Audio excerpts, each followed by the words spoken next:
Do you love movies? So do I. What's up, y'all? It's KB, and I love movies, inviting you to listen to The Conversation, a film podcast where passion meets perspective and opinion.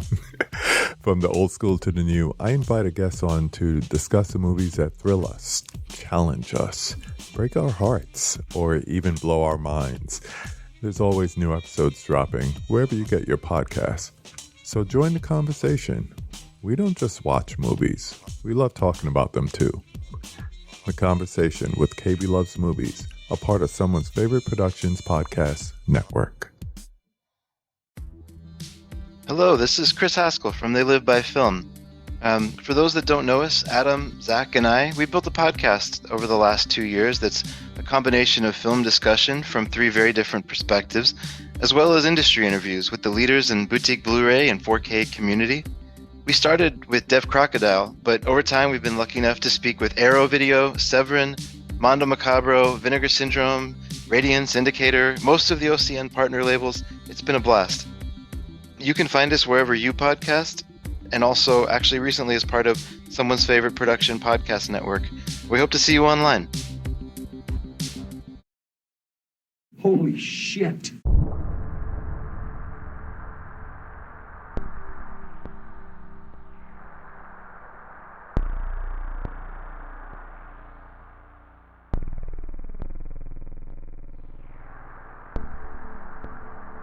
Welcome to Wake Up Heavy, the world's greatest horror movie podcast. In this episode, my weird dad will be talking about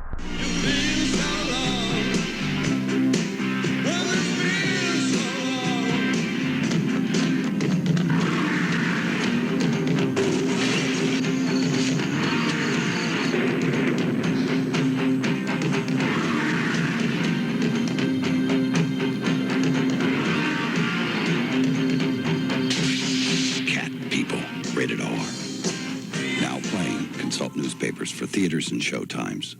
Hello, and welcome to Wake Up Heavy, Recollections of Horror. This is Mark Begley, your host, and this will be my final entry in the Begley on Begley Action Month series. And I don't believe, as of this recording, that the last episode of Begley on Begley Action Month over at the Culture Cast is up yet, but it should be soon, and that is on Paul Schrader's Hardcore. You can check the culturecast.com or check wakeupheavy.com where I have these episodes listed. Like Hardcore and like Blue Collar, I am discussing another Paul Schrader film. This time, his 1982 horror film remake, Cat People. The film stars Nastasia Kinski as Irina Gallier, Malcolm McDowell as her brother, That doesn't sound right. Paul Gallier, Ruby Dee as Famali, John Hurd as Oliver Yates, Annette O'Toole as Alice Perrin, and Ed Begley Jr. Holy shit. as Joe Cray.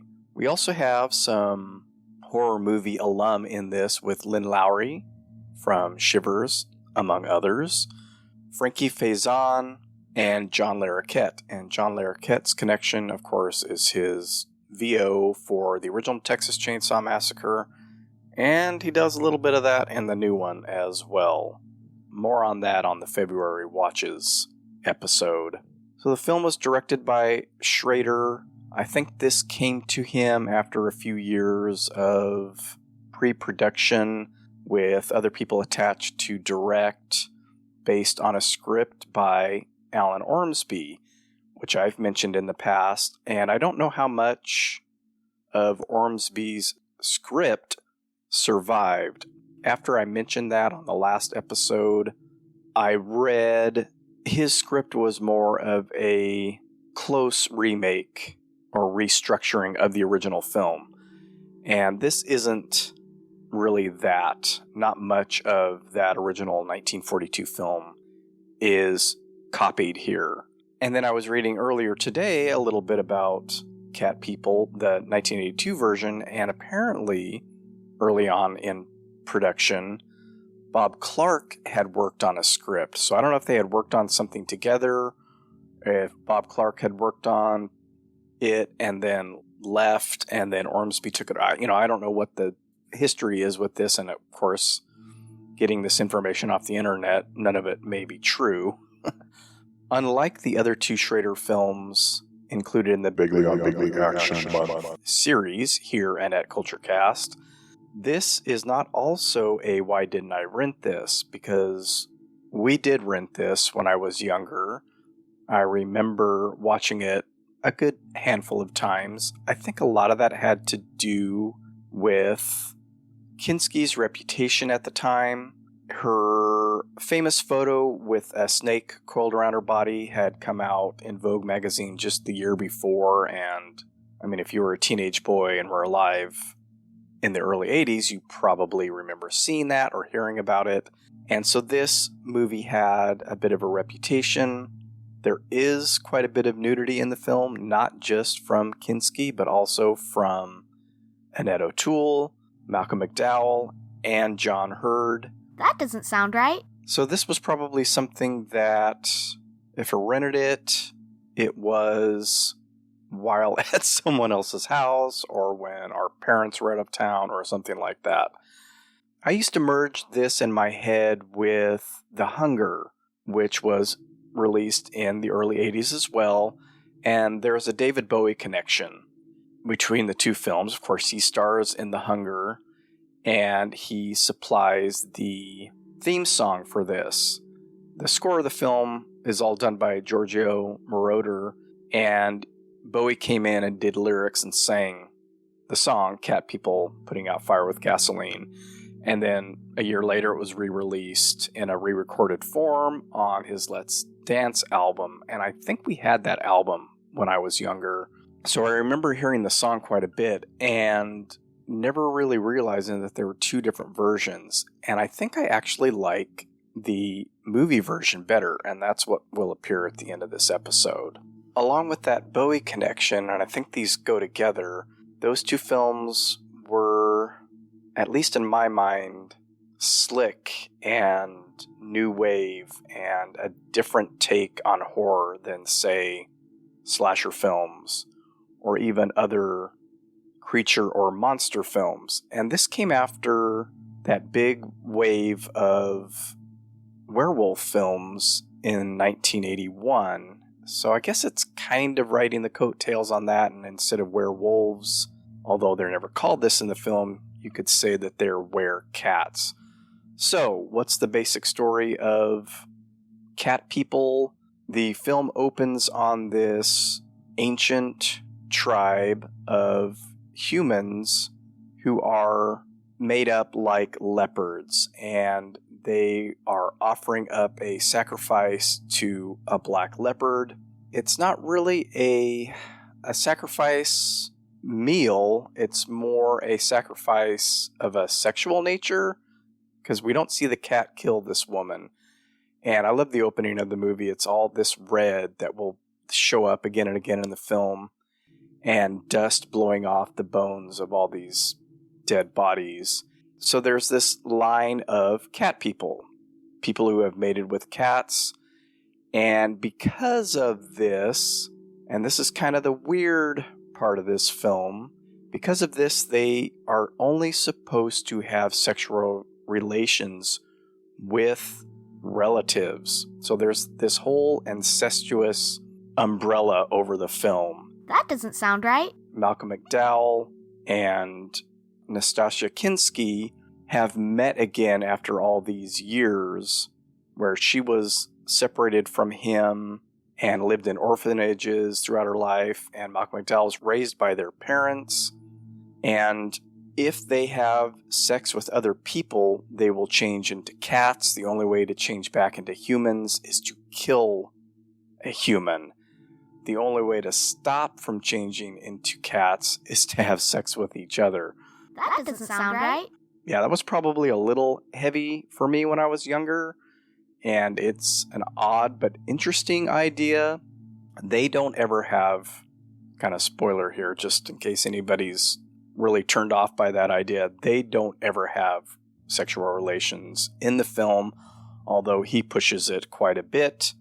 But of course, he can't help himself, so he hires a sex worker, played by Lynn Lowry, and attacks her actually pre-sex, which sort of doesn't go with the mythos of the tale that he's told his sister, and gets trapped in a hotel room. And this is where our zookeepers, our other main cast, comes in, with Annette O'Toole, John Hurd, and Ed Begley Jr. Holy shit. to capture this leopard and take him back to the zoo.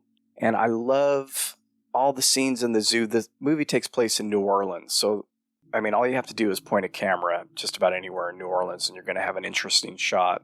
So all this wonderful location footage, the zoo, although I don't think all of it was actually filmed in their zoo.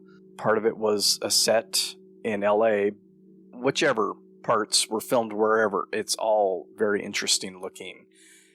And so our buddy Ed Begley shows up about 18 minutes into the film, and he has quite a few scenes in this until he is summarily offed by this leopard who is Malcolm McDowell. Ooh, pepperoni. Leopards eat pizza? Well, the scavengers. He probably raided a garbage can before he went to the massage parlor. Doesn't look like he went there out of hunger. Maybe he was horny. At this point in the film, Irina has no idea what the deal is with Paul and herself and their family line. And she is out sightseeing. She thinks that Paul has just mysteriously left for some reason. She looks around New Orleans for him, ends up at the zoo, and they already have the leopard in a cage, and there's a connection there. And she meets the John Hurd character, Oliver Yates. They start a relationship. There's this whole intertwining of Paul with Irina, his sister, her and Oliver and Annette O'Toole, who Oliver has been seeing prior to this. And there's even some sexual tension between Annette O'Toole and Nastasia Kinski. I'm going to just fuck up her name every time. Paul is trapped in this form for a while. There isn't really as much, as I thought I remembered, interaction between him and Irina. It ends up being this split narrative where we have him and her off doing separate things but connected because of this lineage of theirs. And there ends up being quite a bit of interaction between these four leads. And of course, we get some good screen time with Ed Begley Jr. Clean it out. Be real nice. Move it. It's supposed to be in the back there. Back through the door, guy. Cooperate.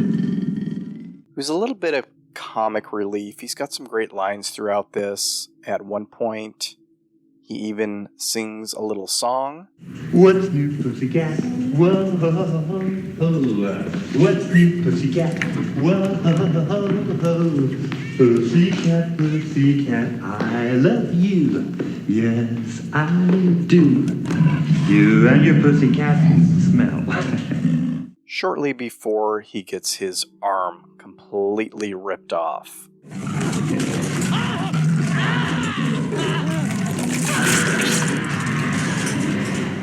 And as I mentioned, there aren't too many connections to the original film, except for having some scenes in a zoo, the stalking scene of Alice, played by Annette O'Toole.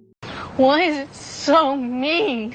Is very similar to that in the original 1942 film. And just a side note, It's time for another tangent. I just discovered this today. The writer of the original film, a man named DeWitt Bodine, was from Fresno, California, born here. And then we went to Bakersfield, and then we ended up in Fresno. Fresno? No one goes to Fresno anymore. He wrote Cat People, he wrote the sequel, Curse of the Cat People, and another Val Lewton film, and one of my favorite old horror films, The Seventh Victim. Check that one out. It plays on TCM a lot. I was absolutely gobsmacked to find that out, and just thought it was the coolest thing. Tequila.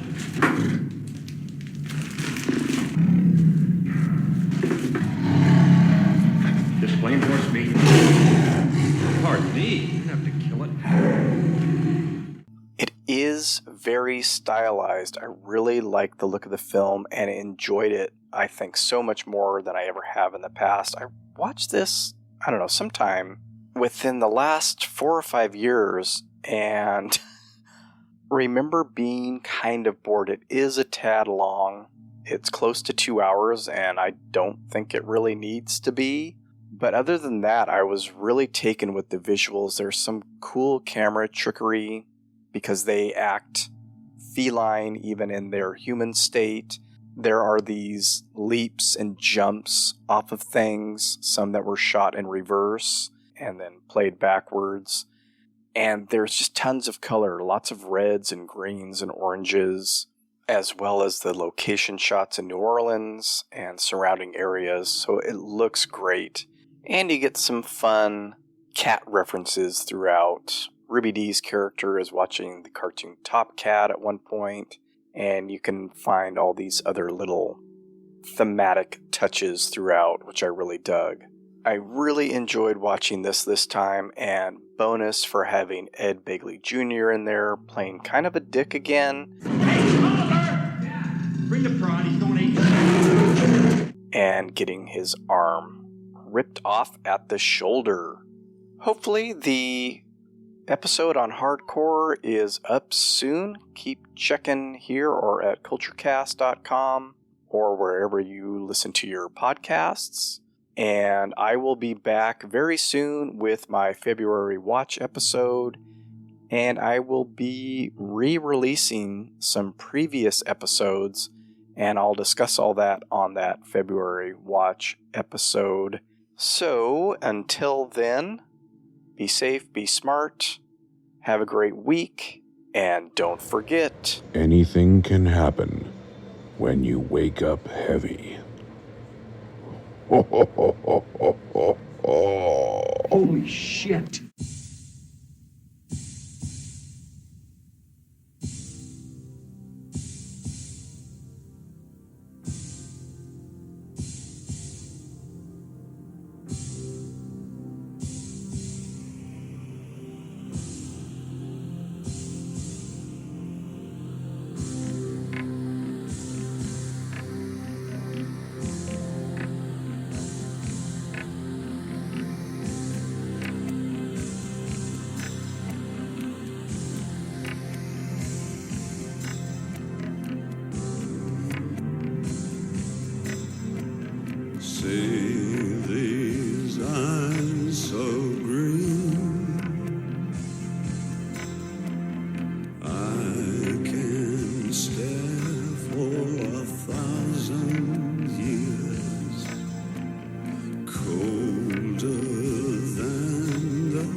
An ageless heart that can never mend, these tears can never dry. The judgment made can never bend. See these eyes so green, I can stare for 1,000 years. Just be still with me. You wouldn't believe what I've been through.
Hey, this is Jason Kleberg from the Force 5 podcast, a show that forces a guest to come up with a movie-themed top 5 list topic, and then we reveal our picks on air. Top 5 heist films, top 5 tearjerkers, top 5 movie dogs. Every show you'll be asking yourself, what would be on my list? Guests include directors, screenwriters, actors, podcasters, musicians, authors, and even a professional wrestler. Subscribe to the Force 5 podcast, and you won't just be a listener, you'll be a list nerd. The Force 5 podcast, available wherever you're listening now.